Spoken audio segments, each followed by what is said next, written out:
Il est 15h26, édition spéciale. Soyez les bienvenus si vous nous rejoignez en direct sur LCI. Au 12e jour de guerre Iran-États-Unis, Donald Trump vient de faire une nouvelle déclaration fracassante à la presse américaine. On va partir aux États-Unis. Retrouver tout de suite notre correspondante pour TF1 LCI, Sonia Dridi. Vous le savez, nos reporters, nos correspondants sont déployés à travers le monde pour vous faire vivre en temps réel ce qui se passe sur le terrain dans tous les pays clés où ce conflit se joue. Sonia Dridi, Donald Trump a fait une nouvelle déclaration fracassante à nos confrères d'Axios. Oui, Donald Trump qui vient de déclarer que selon lui, la guerre allait bientôt se terminer car il ne reste presque plus rien à cibler. C'est ce qu'il a déclaré. Il a également dit que lorsqu'il voulait terminer la guerre, elle se terminera. Donald Trump qui a assuré que les États-Unis avaient fait plus de dégâts possibles en Iran qu'il ne le pensait pour les 6 premières semaines de la guerre. Donc Donald Trump se montre confiant et il a fait beaucoup de déclarations contradictoires ces derniers jours en disant que cette guerre pouvait être de court terme, que c'était une petite excursion. Et il a également déclaré que cette guerre pourrait durer plusieurs semaines. En tout cas, ces signaux contradictoires inquiètent l'opposition. Hier, il y a un sénateur démocrate qui est sorti d'un briefing au Congrès, Chris Murphy, qui a déclaré que selon ce qu'il avait vu, ce qu'il avait entendu, les plans de cette administration pour la guerre étaient incohérents et incomplets. Merci beaucoup Sonia Dridi, notre correspondante pour TF1 LCI à Washington devant la Maison Blanche pour ces toutes dernières informations. Magali, à quoi joue Donald Trump? Donald Trump qui il y a quelques heures se lance dans une guerre quasiment totale, réfléchit à envoyer des troupes au sol, se lance dans une guerre sans merci en mer dans le détroit d'Ormuz et qui nous dit qu'il est prêt à tout arrêter de nouveau? Alors, vous avez deux façons d'expliquer les choses. Sur ce plateau, moi j'ai entendu des gens m'expliquer qu'il y avait une forme d'ambiguïté stratégique permanente chez Trump, qu'il soufflait le chaud et le froid pour déstabiliser ses adversaires. Peut-être.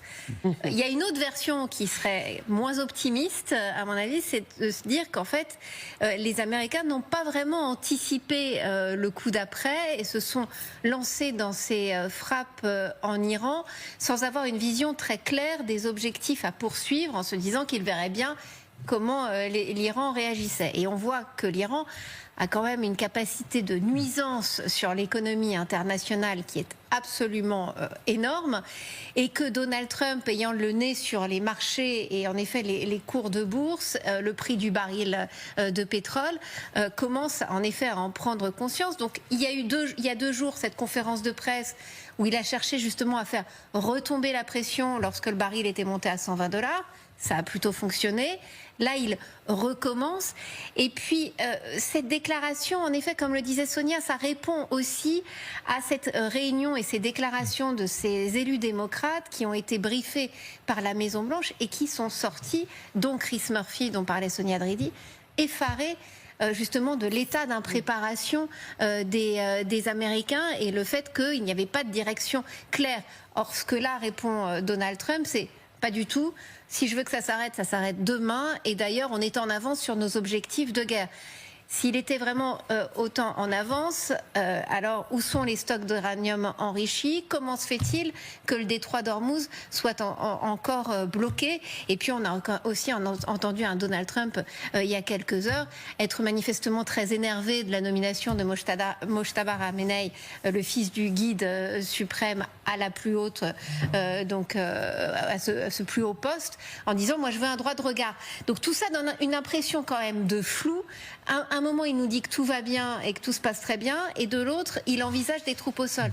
Il y a de quoi quand même en perdre un petit peu son latin quand on est du côté de l'opinion publique américaine. Sébastien Bis. Oui, non, mais en fait, c'est vrai que j'étais en train de me faire le commentaire qu'on a en fait en Trump un Xi Jinping inversé, c'est-à-dire il est bulldozer et puis on voit ce qui se passe derrière.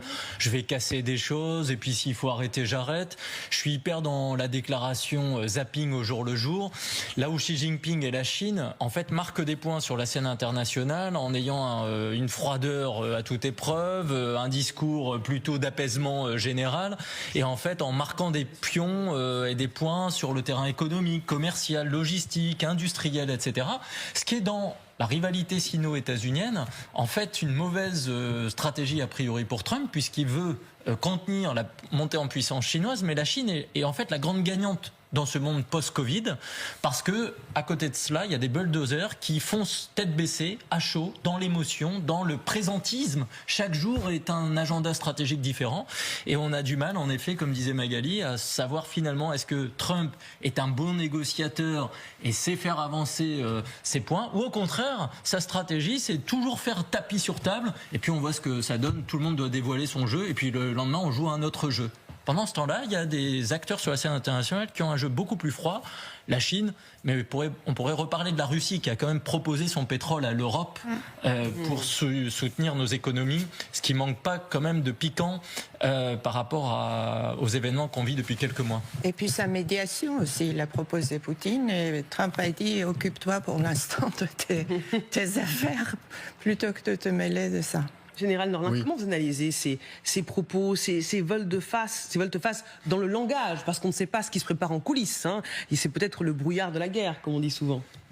Oui, non, de toute manière, Trump nous a habitués à ces volte-face, un coup c'est oui, un coup c'est non, un coup etc. Ça change tous les matins. Donc, je crois que j'opte pour la deuxième option de Magali, c'est-à-dire qu'il est englué dans cette guerre dans laquelle il a été entraîné par Netanyahou, il faut bien le dire, et dans la surenchère qui est la sienne, il veut être le chef. Donc jusqu'à maintenant, il fallait pas que Netanyahou lui passe devant et que voilà, il fallait que ce soit lui le plus fort, et effectivement, il est toujours dans le présentisme. Chaque jour apporte quelque chose de nouveau et bon, voilà, on fait dans l'émotion, on fait tout à fait dans l'émotion. Bon, le problème maintenant, c'est que ce genre-là, peut-être il commence à sentir, c'est pas sûr, qu'il arrive au bout de ce raisonnement, de ce processus, et qu'il va falloir qu'il trouve une sortie. Il faut qu'il trouve une sortie. Alors, il n'a pas 46 solutions. Où il cherche la sortie par le haut, c'est-à-dire par le combat, c'est-à-dire qu'il va envoyer des commandos et tout, voilà, avec tout ce que ça représente comme pari, ou bien il peut nous dire demain matin, on va reprendre les négociations sur le nucléaire avec les Iraniens. Ils sont d'accord. Peut-être qu'on va arriver à quelque chose. Et puis voilà. Puis au fond, ils sont pas si mal que ça, ces mots-là. On peut parler avec eux. Il est capable de dire ça. Donc il n'a pas beaucoup d'autres choix. Surtout face à un régime des mollahs qui est prêt à une guerre d'usure. C'est ce qu'a déclaré il y a quelques instants le régime. Un régime iranien qui a d'ailleurs résisté bien mieux que prévu aux frappes américaines, malgré un arsenal militaire moins important.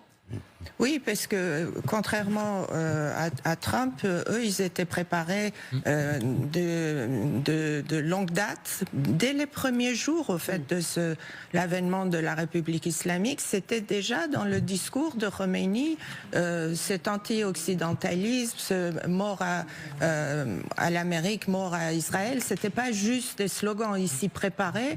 Et donc, je pense qu'ils prévoyaient cette confrontation, donc ils sont tout à fait dotés pour. Oui, le régime iranien qui nargue l'ennemi américain. Regardez cette femme qui, ce matin, lors d'un rassemblement pro-régime à Téhéran, brandit ce message adressé à Donald Trump dans la foule. Regardez Trump, « Khamenei will not leave you be ». Khamenei, le nouveau guide suprême, ne vous laissera pas en vie. Voilà comment on pourrait traduire ce message. Ça montre, Magali, un régime qui est sûr de lui.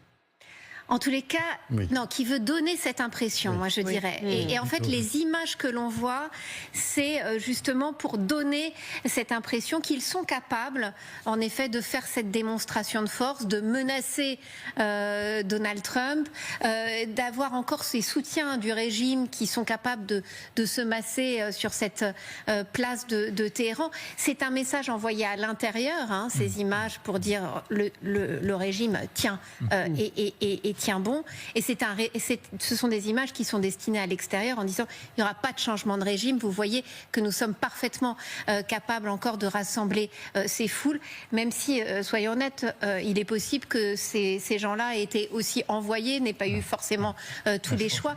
Il y a une base du régime, il y a une base, il y a des gens qui qui soutiennent encore ce régime, mais d'autres aussi qui sont certainement forcés à le faire.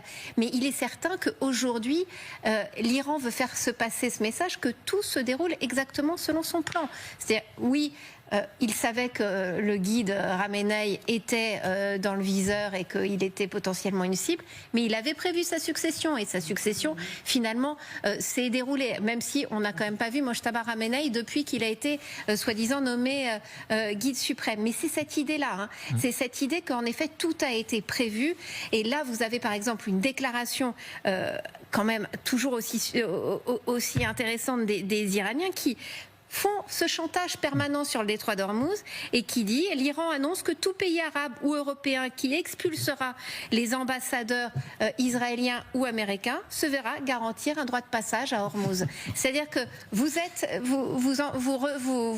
acceptez de retirer en effet l'ambassadeur israélien ou américain de votre territoire, et bien, on vous fera passer vos bateaux. Ils ont des cartes dans leur jeu et ils ont vraiment envie de les jouer jusqu'au bout.